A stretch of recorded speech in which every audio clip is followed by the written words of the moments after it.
lo dijo en la primera hora.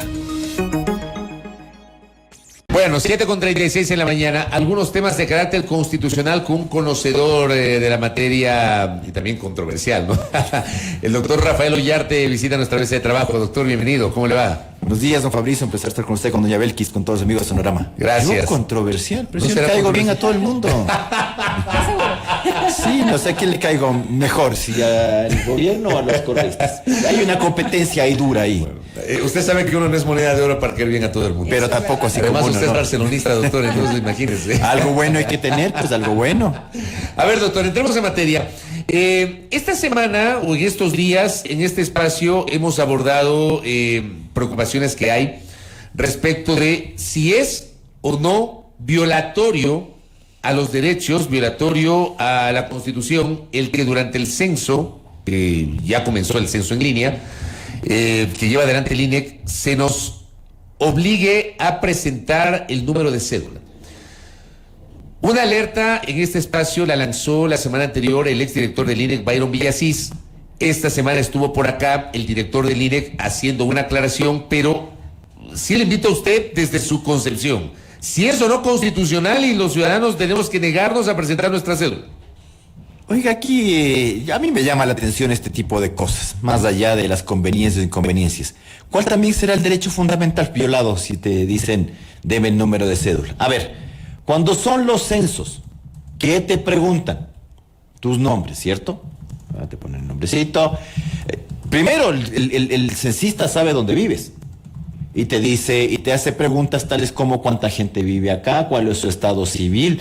Si yo me pongo fino, entonces todos los censos son violatorios de mi derecho a la intimidad, porque hay un tipo preguntándome cosas que yo tal vez no quiera que se sepa, mis ingresos, porque también te los preguntan. Y siempre vienen cosas de estas de la duda. Y yo de esto me acuerdo desde que era muchacho. Cada que hay un censo, hay que tratar de ver la cara oscura al censo. A mí me llama la atención que un exdirector del INEC diga cosas, porque yo puedo ser mal pensado y decir, entonces, señor, ¿qué hacía con la información que reclamaba el INEC? ¿Hace lo que él dice o hizo lo que él dice que se puede hacer con eso? Porque evidentemente, cuando tú contestas, yo recuerdo el último censo, en los tiempos de Correa, te preguntaban cuántos focos había en tu casa. ¿Y qué se decía? No, es que eso es para expropiarte, para saber. Ya, no. También cuando antiguamente te preguntaban tu estado civil o te preguntaban cosas relativas de ingresos, no, es porque quieren saber cuánto gano yo y esto se puede saber. Encima la persona conoce mi dirección domiciliaria. Esto es para que me roben. Digamos las cosas como son.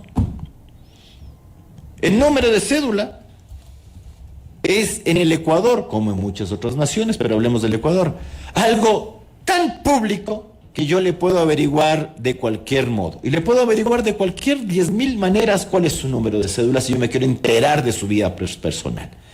A ver, don Fabricio, a ver, doña Belkis. Yo en este rato puedo meterme en la página del Servicio de Rentas Internas con sus apellidos y nombres. Y no solo que me sé su número de cédula, sino que me conozco sus declaraciones de impuestos. Entonces, si alguien me viene con el cuento de que se puede utilizar la información de un censo para secuestrar personas. No, si yo quiero saber si usted tiene una posición económica solvente para secuestrarle y para pedirle un rescate, simplemente me meto a hacer en línea y sé cuánto paga de impuestos y cuánto paga de salida de divisas. Byron Villasís habla de incremento del riesgo de suplantación de identidades, persecución política, amenazas con vacunas y secuestros. No sé en qué mundo vive. La pregunta que yo quiero plantear es ¿por qué ahora sí y antes no? No, pero además no solo eso. Aquí para comprarte una resma de papel te piden el número de la cédula. Sí, la gente no es torpe, pues tampoco la gente no sabe que cuando usted va a comprar algo y la compra pasa de $4, es obligatorio que la factura no sea con consumidor final, ¿cierto? ¿Y qué te piden cuando no estás registrado? Y eso se lo estás dando no a un ente público que tiene la obligación de mantener en reserva toda la información. Sino al dependiente de un local. Exacto. En el almacén no sé cuánto, en la tienda no sé qué, en el supermercado no sé cómo. Primero, porque además, no sé si usted se fija en Ecuador los datos que te piden para facturarte.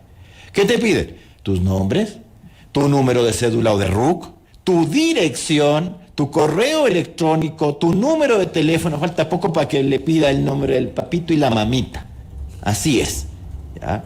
Y me va a decir, y alguien me va a venir a mí a decir, que porque un censista me pide el número de cédula, esa información ultra sensible y que van a saber ni siquiera cosas. Nadie necesita de un censo para hacer lo que el señor dice que se hace. ¿Acaso la vacuna se inventó con un censo? No, tampoco exageremos. A mí esas cosas no me gustan.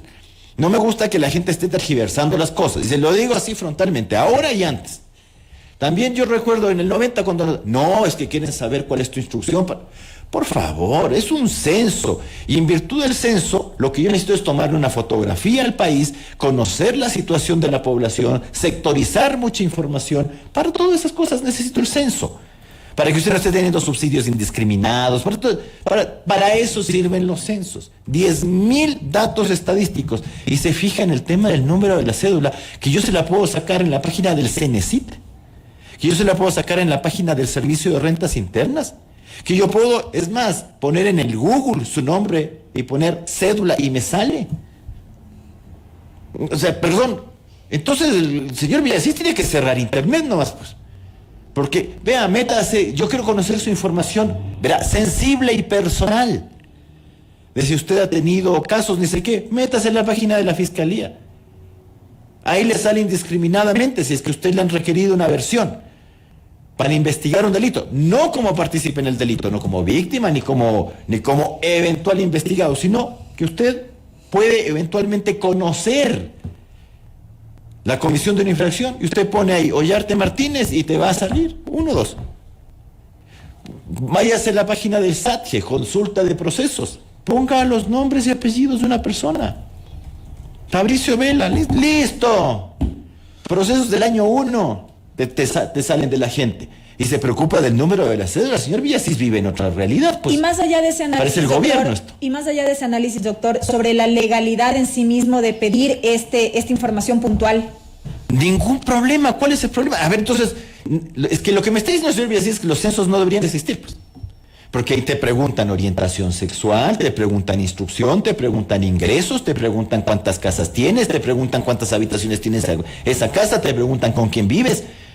Entonces yo puedo decir, vea, pero si el censista sin pedirme el número de cédula, poco y menos que te está desnudando, pues entonces tú puedes decir, no, pues entonces el censo es violatorio del derecho. Y le preocupa el número de cédula. Bueno, aquí un oyente internauta me envía una captura de pantalla, puso su nombre en el Google, aparece su nombre completo y su número de cédula. Sí. Yo no sabía que eso se podía hacer. Pero perdón. Yo me declaro ignorante de estas cosas. Pero esto estamos en el siglo XXI. El señor Villasís está todavía con los papeles de los años 1980. Así es la cosa. No, por favor, no hagamos relajo de tonterías tampoco, ¿no? Asustándole a la gente. Nos encanta asustarle a la gente. ¿Y para qué? Para que me digan mi nombre. ¿Sabe que no lo voy a mencionar al señor? Porque por último, si quiere armar polémica, hágalo sobre algo razonable y racional. Pero ¿por qué en los censos anteriores no pedían el número de cédula? Esa era mi pregunta. ¿Por qué antes no y ahora sí? Bueno, porque antiguamente, primero entiendo yo no soy de estos estadísticos, entonces, ¿pero qué te pedían tu nombre? Ollarte con doble L. Y yo entiendo, verá, voy a seguir siendo mal pensado. ¿A quién le conviene un censo con datos inflados de población? Porque yo puedo comenzar a decir, esto le conviene a los políticos, pues. Porque mientras más gente hay, recuerde que usted elige asambleístas, con o sin la proyectada reforma del señor Lazo, eso que ha mandado. Ya le vamos a preguntar pero, eso. Espérese, usted no elige asambleístas acá por circunscripción fija, pues, sino según el número de habitantes. Entonces, si su provincia o su distrito ya no tiene 1 millón, sino 1.200.000, ahí hay un hito más, pues. Entonces, más cargos. Recuerde cómo elegimos concejales en Ecuador. No los elegimos según datos que no sean... Por ejemplo, Quito elige más concejales que Pedro Moncayo porque Quito tiene más habitantes. Es una forma harto irracional de decir el número de concejales de un municipio. Entonces, mientras más población usted me va poniendo en esta cosa, mejor para los políticos porque tienen más carguitos para repartir. Entonces voy a ser mal pensado también en esto. Porque, por último, con la cédula sí se produce algo. Se evita la duplicidad, porque además nosotros vamos a hacer un censo que no es un censo. Digo nosotros, me refiero como país, no por si acaso.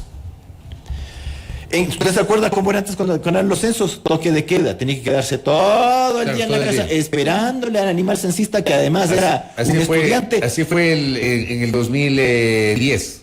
Y en el 90 también. Ya, en el 90 yo fui censista. ¿Vio? Entonces usted tenía que ir a una casa, claro. Llegaba a la casa, registraba la casa, le ponía el papelito ahí, del censado. Esa cuestión. Sí. Y usted sabía quiénes vivían ahí, sabía los nombres, sabía el estado civil, sabía un montón de cosas, sabía, ¿no? Pero los ingresos. A mí en Ambato me correspondió censar en el 90, estaba en cuarto o quinto curso, me parece, y fui censista. Y en el 2010, en cambio, cubrí como reportero en TC. No, vio. Para que vean. Entonces, pero perdóneme, entonces, ¿se acuerda de las preguntas que se hacían? Pero acá me dicen que ya me dijo a mí animal censista, me dice. Oiga, acá nos envió un aporte la persona que me dice que usted me dijo animal censista. Me dice, en el censo no te preguntan el nombre, se genera un sesgo en información el rato que te piden datos personales. La idea del censo es entender la masa. Es una encuesta, esto me manda un especialista en estos temas de encuestas. Cuando en una encuesta te preguntan el nombre, dice.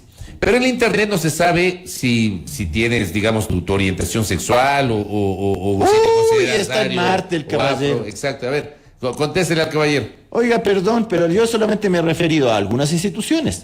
Me he referido a la administración tributaria, a la administración de justicia, pero si quiere podemos seguir llenando. Vea, bonito, usted entrega el nombre de cédula, le insisto, para comprarse una resma de papel. Usted entrega su número de cédula en un montón de cosas. Pero, perdón, está pensando en la orientación sexual. ¿Qué? Hoy día. Vea, yo todavía me acuerdo que en el 74 decían que el censo era para agarrar a los comunistas. La gente, por ejemplo, algunos de los voceros, no todos, pero algunos de los voceros de la comunidad LGBTI han rechazado que les pregunten la orientación sexual. Entonces, en el registro civil no vaya y no diga nada, porque, vea, lo más sensible y de donde sale toda esta cosa, muchas veces, no digo en Ecuador, pero en otros países, ha sido de los registros civiles. O sea, si usted quiere información sensible, hay 10.000 partes. En 10.000 partes. Y a usted se le ocurre que el INEC va a hacer esto. Encima va a cometer delito el funcionario del INEC. Pero por favor, ya estamos presumiendo muchas cosas. A ver, yo también entonces voy a ser mal pensado con el caballero. ¿Qué quiere que no se sepa? Porque a veces, yo recuerdo también cuando era el tema, ¿se acuerda que antes no nos preguntaban de qué raza se autopercibe usted? Porque más uno puede decir lo que uno quiere, pues yo puedo decir soy negro. Porque yo digo. Y punto, ¿no? Porque yo me asumo así. Sí, exacto. Y resulta que yo recuerdo cuando yo era muchacho, nosotros asumíamos que la población indígena era brutalmente grande. Uno decía, en el Ecuador es que seremos un 30%, un 25%. Y de repente te sale el resultado del INEC 6,5%. Porque al final ese es el resultado que te sale. Acá, por Entonces ejemplo, tú dices, no quieres que no sepan que no son tantísimos. Es interesante lo que escribe Mario Silva en la transmisión del Facebook. Dice, los partidos políticos tienen el padrón electoral con los votantes con sus números de cédula.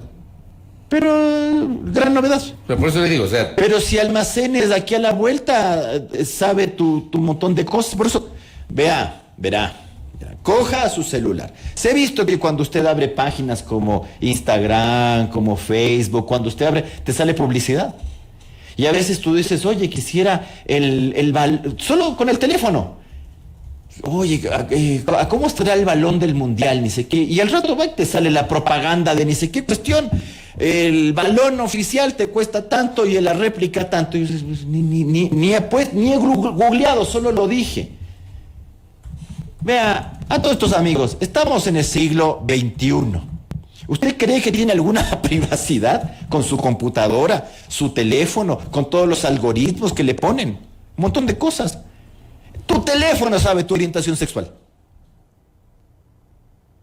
Perdone que sea tan franco, directo y sin embargo. Tu teléfono lo sabe. Le voy a pasar un mensaje que me escribe justamente uno de los voceros de la comunidad LGBTI. Me dice, muchas personas de la comunidad LGBTIQ no dicen su orientación delante de la familia, como un hombre casado delante de su esposa, decir que es bisexual, eso generará sesgos en los datos, o sea, nos hablan de esta realidad. Estamos jodidos, entonces no hagamos censos porque la gente puede mentir. ¿Pues usted no cree que la gente miente en los censos? Yo también puedo decir soy PhD, que acaso el censista me va a decir, deme el título. No es cierto, señor, apunta lo que tú dices. tú asumes que la gente te está comentando de buena fe las cosas, pero entonces lo que me está diciendo es que los censos no sirven para nada, porque todo el mundo te puede mentir. Entonces yo puedo mentir mis ingresos, yo puedo mentir respecto de cuántas habitaciones tiene mi casa, porque usted acaso, don Fabricio, cuando hizo el censo en el 90, se metió a ver si efectivamente tenía 3 o 4 habitaciones, si tenía 2 o 3 televisores. No, nos sentamos en la sala, Exacto, la ¿no? familia ahí sentada en la sala, no es que el censista ingresa a las habitaciones a ver si es verdad que entonces son si 2 o vamos a 3. comenzar con eso, bueno, pues entonces no hagamos censo nomás, pues. Pero si usted tiene tanto miedo de su orientación sexual, cuidado con el teléfono nomás, cuidado con la computadora y cuidado con las propagandas que te salen cuando abres las páginas. ¿Por qué te salen ciertas cuestiones cuando estás viendo? Si a ti te gusta el fútbol, te salen cuestiones de fútbol así. Acá, por ejemplo, nos dice Diana Astudillo desde Loja, dice, esa información, refiriéndose al tema de los partidos, ¿esa información no es pública o acaso se puede ver el listado de afiliados a un partido político en línea? Debería poder verse. A mí esa cuestión de que uno no pueda verse a sí mismo. Pero vea, por eso le digo, a ver, si vamos a ser estrictos con todo, entonces la página del SRI no te debería permitir ver una información tan básica como cuánto paga de impuestos una persona.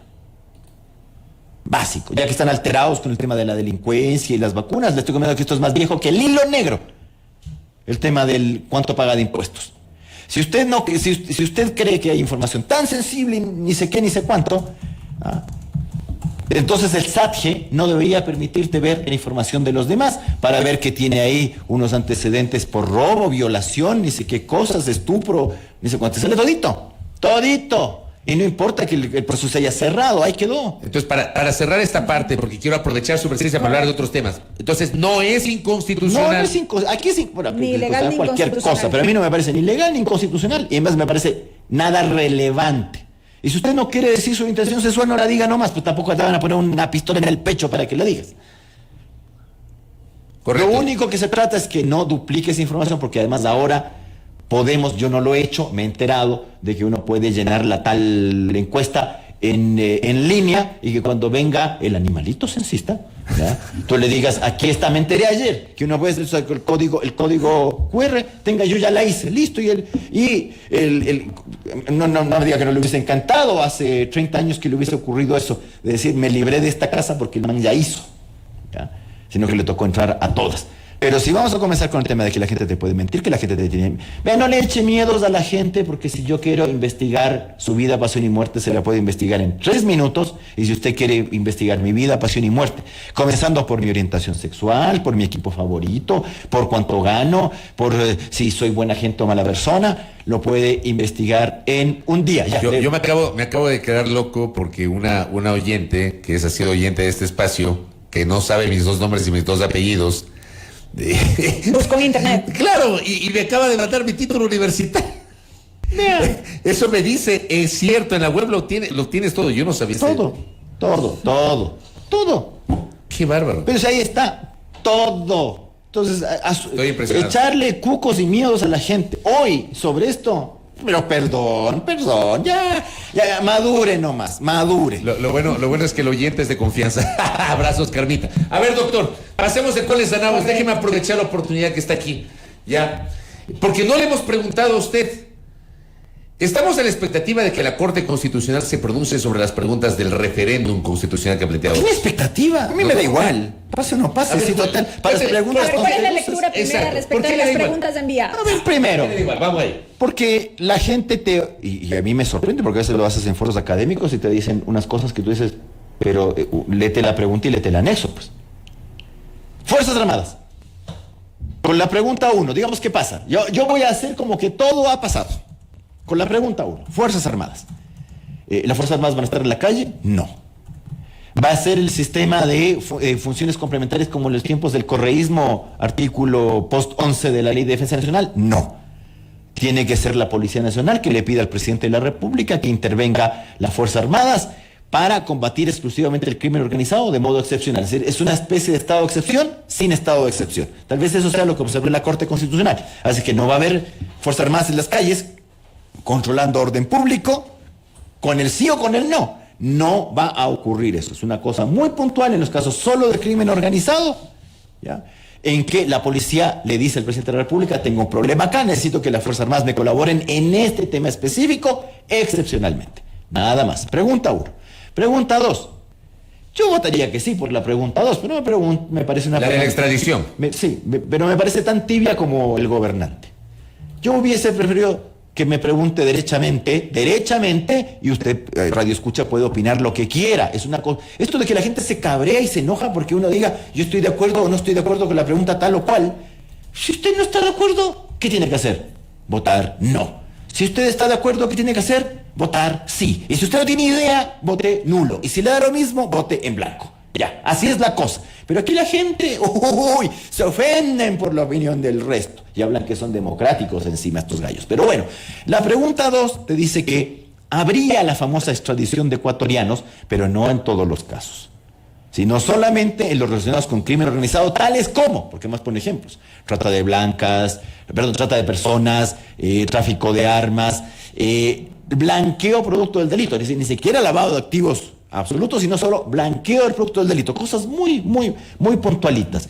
Yo hubiese puesto derechamente eliminar la prohibición de extradición de ecuatorianos, porque nuestro país tiene que ser la guarida de gente que comete ilícitos en otros países y que cuando otro país nos requiere extradición a un tipo, tú no le puedes extraditar. No le puedes decir, vea, este señor, por muy ecuatoriano que sea, cometió un delito en la Yoni, en Arabia Saudita, en Alemania.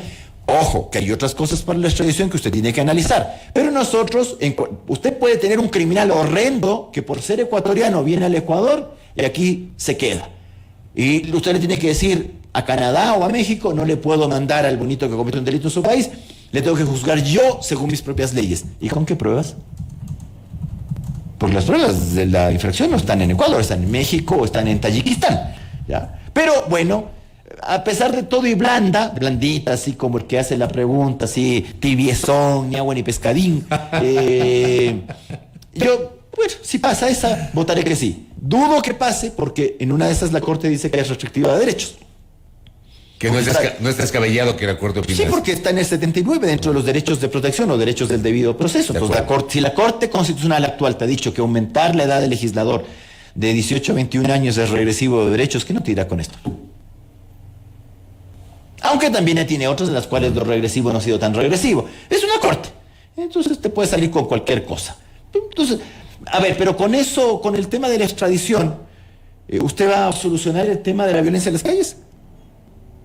Lo máximo que se sacará es algún capo de las drogas. ¿Y lo de la fiscalía? Que es la otra, de seguridad. Pero sí, la fiscal general de la República está de acuerdo con la pregunta. Claro, ella no está de acuerdo con un consejo fiscal, como la han planteado. O sea, porque también ella estima, y entiendo yo, y con justa razón, de que es una pregunta blandengue.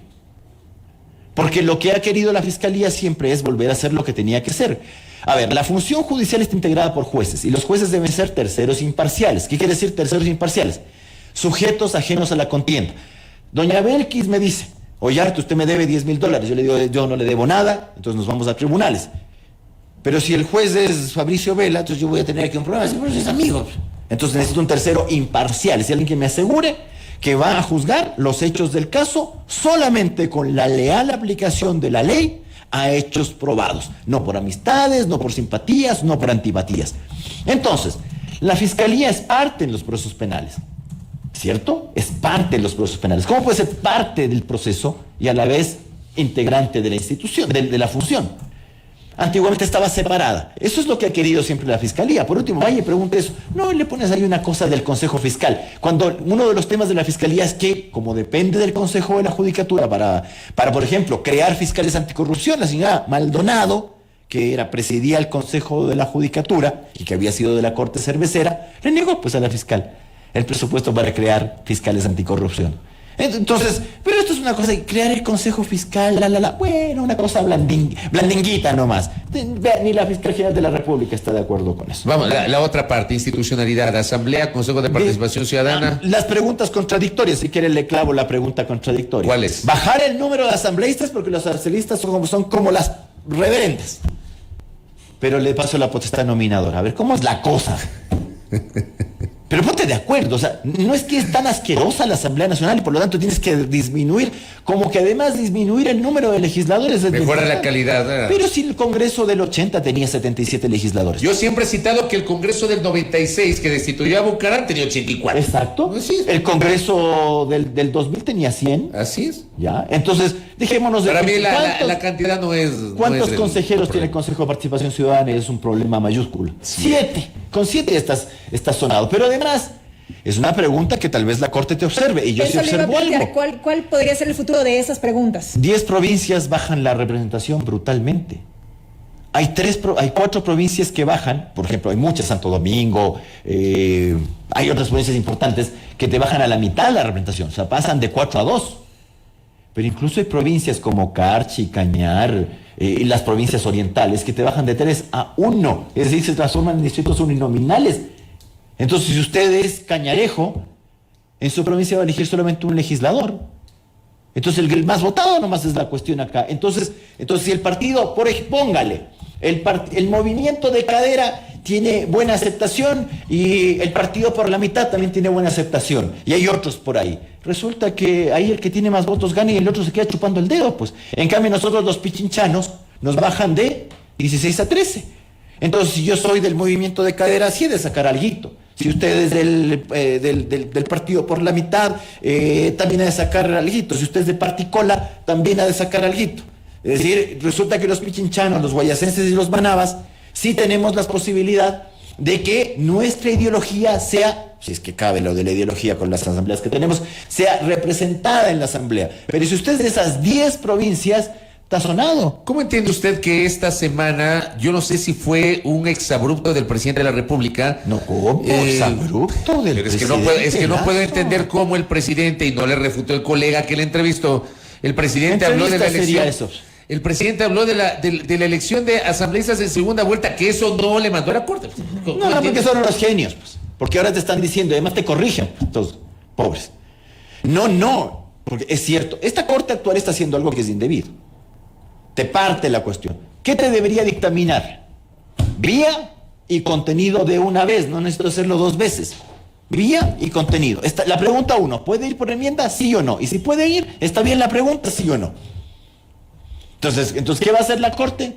Primero voy a dictaminar si es que las preguntas pueden ir por enmienda. Y las que me quedan, para otra ocasión, si es que las preguntas están bien hechas, haga de una buena vez, vea bonito. Oiga, solamente para cerrar, esa consulta es tibia, como usted dijo. Tibia, absolutamente. A ver, perdón. Nos puede gustar o desagradar, pero ¿qué dijo Lazo como oferta de campaña? ¿Y qué nos tenía que preguntar? Porque además no es decisión de él, era decisión nuestra. El Consejo de Participación Ciudadana. Se desgañitó diciendo que iba a hacer la pregunta. Y resulta que cuando la señora Ivette Estupiñán se cambia del bando correísta al otro, ya les gustó el consejo. Pero por supuesto, aquí las decisiones son malas cuando no me gustan y son buenas cuando sí me sirven. Así nomás es la cosa. Ese es el político ecuatoriano y eso es Lazo, Moreno, Correa y cualquier gallo. Lo ultimísimo, porque esto, yo la tengo clara, yo tengo la película clara. Esa resolución del martes aprobada por la Asamblea Nacional no significa que el presidente le van a iniciar juicio político. Yo le mostré a la audiencia, le expliqué el 129. Pero es que usted es racista, pues ¿cómo va a decir eso? El 129, el 130, es que no se puede porque no es causal de destitución ni de juicio político el incumplimiento de funciones. Pero sí se podría invocar, algún ciudadano podría decir, vean, con esta resolución, Consejo Nacional Electoral, quiero pedir el inicio del proceso. Pero no se necesita como tal tampoco una resolución en ese sentido. No, para a ver, empezar primero no se necesita. Y segundo, sería indebido que una función separada, porque en el 2008 creamos la función electoral, harto separada de la función legislativa, y que la función electoral diga, como la Asamblea me ha dicho que incumplió el plan de gobierno, entonces sí, para que pase la revocatoria. Pero no es así. El que tiene que determinar si el fundamento del pedimento de revocatoria de mandato invocando incumplimiento del plan de gobierno es procedente o no es procedente según el pedimento es el Consejo Electoral, y en este caso, como el Consejo Electoral dijo que no es por razones archiconocidas, no porque el Consejo Electoral haya conscientemente dicho no, el señor Lazo no ha incumplido. Entonces esto ha pasado al Tribunal Electoral, que es un órgano jurisdiccional. Entonces, sería una vergüenza que un órgano jurisdiccional diga, como la Asamblea dijo que había incumplimiento, yo también voy a decir esto. No, pues tiene que determinar si el pedimento tiene o no razón. Y por último, Si es que el Tribunal Electoral le dice, sí veo que en el pedimento aparece un fundamento de incumplimiento del plan de gobierno, además una causal recreada en la ley de participación, porque no está en la Constitución, estaba en la Constitución del 98. Y no sé a los señores correístas si les desagradaba tanto la Constitución del 98 y eliminaron cosas de la Constitución del 98, ¿por qué las recrearon en la ley de participación ciudadana o la ley electoral o en el código de la función judicial? Si no era tan deleznable la Constitución anterior, pero vas y recuperas. Entonces ahí está la causal. ¿Y eso para qué te faculta? Lo único que va a decir es, vaya, entregue formularios y vaya nomás a buscar firmas. ¿Y sabe cuánto requiere para... 2 millones de firmas. No, 2.400.000. Por eso. Porque son... Y generalmente se hay que recoger el doble. No. El doble. Porque si usted tiene un registro electoral con 16 millones de electores, para el presidente de la República no necesita el 10%, sino el 15%, así es. Es decir, 2.400.000. Y hay que recoger el doble. Pero además, en 6 meses, porque le caduca, como cual yogur, le caduca el formulario.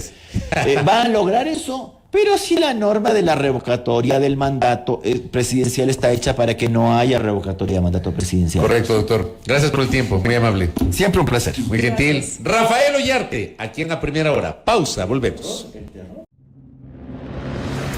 Primera Plana. Todas las noticias, todas las voces.